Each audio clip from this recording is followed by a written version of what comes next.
God morning. It is April 30th, God calling springtime. God inside my first missionary. Let's see what we got today. It's a little bit of a short one. God calling springtime. Rejoice in the springtime of the year. Let there be springtime in your hearts. The full time of fruit is not yet. I think that's like the sixth day in a row I've burped. But there is the promise of the blossom. The full time of fruit is not yet, but there is a promise of the blossom. So what God's saying here is that we spent all this time, right? He's saying that he's been prepping you in the recent times. Kitty, quiet. Kitty, hush. Kitty, no. Kitty, shush. Bro, that was fire. Anyway, so what God is saying is basically in recent times, he's been molding you, he's been pushing you, he's been putting these experiences into your life, right? For anyone who needs to hear that, for anyone who feels like that's true for them, that's what God's saying right here. And now it's close to the time of harvest, right? There have been so many seeds planted in your life, and it's coming close to the time where you're going to bear that fruit, right? You're going to reap what you sow, and ultimately whatever work you've been putting in is going to come out exactly how it's supposed to, right? Whether it's bad, whether it's good. Know surely that your lives too are full of glad promise. Such blessings are to be yours, such joy, such wonders. All is indeed well. Live in my sunshine and my love. So now he's saying right here that they're blessings, that the blessings, that those seeds that he's planted in your lives that are blessing are going to come to fruition. They're going to blossom, right? They're going to be full of love, sunshine, and joy. They're going to be wonders, right? So that's what he's saying. So that's like the next stage. That's kind of what we're going into. That's what spring symbolically represents, right? Switching into that springtime. All that hard work that we put in before is finally coming to light. Wait, I gotta let this cat in real quick. Give me a second. Kitty, get in. Oh my gosh, she's such a yapper. All right, got you inside my first missionary. My denunciants were for the self-satisfied, for the sinner who felt his failure and weakness. I had the tenderest pity.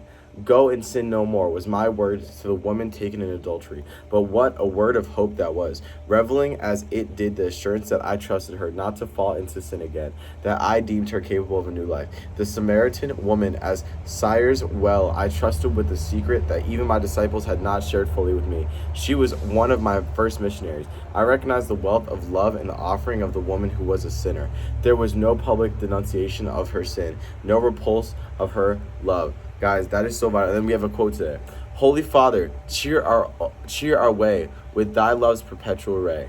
Grant us every closing day, light at evening time. So God's saying right here that it's a reset, right? So that's kind of what it's talking about all this time. Springtime, right? It's that's coming to fruition. That's a turn of the times, right? A turn of that year. All those like promises you made maybe like in January, right? New Year, that all that work that you put in since then, that is coming to fruition. It's springing, right? It's budding. And the second one is about the day, right? That's what this quote's about. Holy Father, cheer our way with thy love's perpetual ray. Grant us with every closing day light at evening time. So it kind of lost the rhyme, but the point is still there, right? Every day is a reset. God does not look at situations and look at things how humans do, right? He doesn't hold grudges. He's above all that. He doesn't hold anger, animosity, resentment, anything like that, right? You sin, Jesus died to take away that sin, right? And you have every right to go to heaven as anyone else does that sins, right? You just have to take those steps to further and advance your relationship with the Lord and become a better person, become a missionary of God. And that's what it says here. The Samaritan woman at Cyrus, well, I trusted with a secret that even my disciples had not shared fully with me.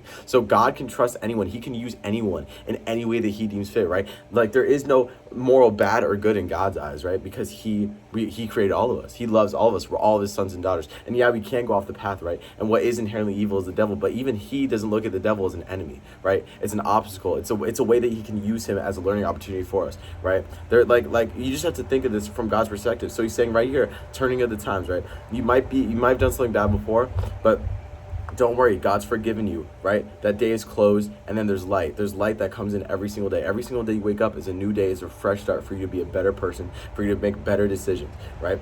I recognize the wealth of love and the offering of the woman who was a sinner. There was no public denunciation of her sin, no repulse of her love. So God's saying right here that he recognizes you no matter what you do, no matter who you are, no matter what you've done, right? And he is always going to shine light upon you. He's always going to love you. He's always going to try to advance and help you be better. So that's April 30th, guys. I love you guys so much. This is a changing of the times. We're going into May, right? We're almost halfway done with the year. I don't even know how that's possible, but right here, as it says, only good things are going to come, right? Blessings, joy, love. Keep that in mind. I love you guys, and with that, I'll say amen.